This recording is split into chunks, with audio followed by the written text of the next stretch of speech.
What types of social audits are there and which one is the best choice for you? In this video, we will not talk about different audit programs like RBA, ICS or SMETA. The three types of social audits that we will cover refer to the systematic approach that you will have to choose when sending a team of social compliance auditors to your suppliers. This video is made for you if you want to be certain that there are no human rights violations, at least no major ones, like forced labor or health and safety violations like locked emergency exits in your supply chain. And I've seen that also here in Germany. You might have identified social audits as an appropriate tool to verify that. But now you ask yourself, what types of social audits are there and which one is the best choice for you? More precisely, should the assessments be announced, semi-announced or unannounced? There are advantages and disadvantages of each type. Let's find out what those are and identify which one suits your goals and needs best. Hi there, my name is Hendrik. I myself am a certified social compliance auditor. Starting back in 2016, up to this point, I've audited many hundreds of companies all over Europe. These sites were active and are active in the textile industry, the food industry, glass, plastic, IT, logistics, automotive, labor agencies, you name it. Probably my team and I have performed social audits in those sectors. Who are the clients that sent us? Due to NDAs, I have to be careful what to disclose, but think of the market leaders in any given industry, and they might be the ones ordering social audits from us. If you want to get a better understanding, you can go check out the RBA members website. RBA stands for Responsible Business Alliance. The RBA program is one of the programs we currently use for some of our clients. On the members list, you may see companies like Apple, Canon, Dell, Ford, Intel, IBM, and so on. These are companies that, in general, use the RBA program. There are three fundamental types of social audits. Announced social audits are audits where the exact audit date is agreed with or disclosed to the to be audited site. Semi-announced social audits are audits where the audit date will fall within an agreed window, for example, 2 weeks or 4 weeks, depends on the program. Unannounced social audits are audits where no prior notice is given to the facility that will be audited. Over 99% of social compliance audits that my team and I are asked to perform here in Europe fall into the first two categories. Either they are fully announced or semi-announced. Now that is not all bad, but it is not all good either. What are the benefits of announced social audits? As the company that will be audited knows the exact date of the assessment, they can make sure that they are properly prepared. This includes to assure that they have the audit documents available as far as possible, and they can make sure that the right staff is present during the audit days. If, for instance, representatives from the HR department cannot participate during an audit, it is usually not possible to cover the labor section of a social audit. This would lead to an incomplete audit, which is also referred to as partial access denied. Some programs like RBA require extensive pre-audit documents to be filled out before the assessment. These may be self-assessment questionnaires that, before the audit even takes place, identify some major risks and which determine how many days the audit should last as per the program requirements. Can be 1 day, can be 12 days. Depends. So announced audits appear to be ideal. The auditee can make sure the right people are present, they can prepare accordingly for the audit, and the audit can be completed without any major issues. There will be a very nice audit report afterwards and everyone is happy.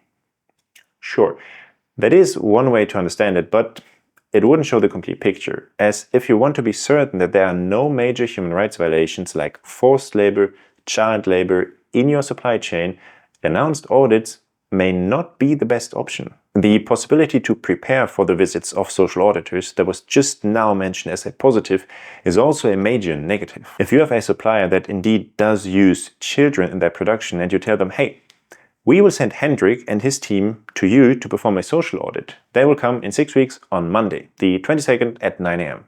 I can promise you with an accuracy of 99.9% that we will not find any child labor, even if the site usually uses children on a day-to-day basis. If they are smart, at least a bit, they will make sure that there are no children on site during those audit days. Announced audits are therefore quite ineffective if you want to detect these serious human rights violations. Why do so many of our clients ask us to perform social audits announced? Evil tongues would now say that these clients don't want to find any serious issues. They just need a nice report for their stakeholders. But let us not assume that, as reality is often much more complicated than that. Unannounced audits have a high chance of full access denied. A lot of money is spent, but no audit has taken place. Announced audits can in fact be an appropriate tool if you want to understand the supplier's systems, policies and procedures with regards to social compliance, of course. For instance, do the suppliers have their own code of conduct?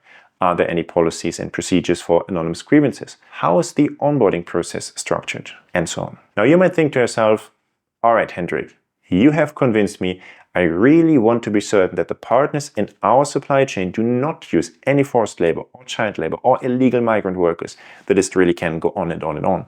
I want to send your team unannounced. Me, personally, I would support that decision of yours. But you need to be aware of the downsides too. If you send a team of social auditors unannounced, in most cases, the sites will not be as prepared as for an announced or semi-announced audit. That's clear. On top of that, the relevant staff having the expertise and access to documents for the different sections of the social audit like labor, health and safety, or environment, they might not be present or available during those audit days. This might lead to partial or full access denied. Additionally, many companies here in Europe, for example in Germany, Austria, or Switzerland, have no experience whatsoever with social audits. They do not understand what these audits are about, why they should do it, because here in Europe, we have laws. Companies here in Europe quite often are not open to the whole audit process. This makes it even more challenging to complete a social compliance audit, especially unannounced. However, again, for serious ethical breaches, unannounced audits are much more effective than announced or semi-announced audits. Maybe you too think to yourselves, well, in Europe there are laws, that is correct, and these are probably enforced, so there cannot be any serious issues, right? Unfortunately not. So the likelihood, of course, to find forced labor or child labor is lower than in other countries, for instance in Asia. But I personally have audited companies where emergency exits were locked. In case of a fire, the workers would have not come out. In Germany this happened. Let me give you another example. In Scandinavia, in the recent past, I have audited a company where workers worked over 30 consecutive days. And it was a very dangerous industry. And if you work for 6 or 7 days, you already know you are tired. And now imagine over 30 days without one day off. And these were not just 8-hour shifts, sometimes 10, 12. So the risk of injury increases dramatically. So this really can be a huge issue if the worker hurts himself. Now you could choose neither fully announced nor unannounced audits and instead use semi-announced audits. Companies can prepare, but again, it is not ideal to detect serious issues. How to solve this? What we have found some clients do is start with announced or semi-announced audits to introduce the suppliers to the social audits and the whole process that comes with it. These audits may focus more on the general social compliance systems. The supplier will then be communicated that social compliance audits can be done unannounced as well, and it is expected to perform these audits when they happen. Ideally, you have that integrated in the contract with your suppliers, of course. What you can then do is, after the initial audit, send social auditors unannounced, fully unannounced.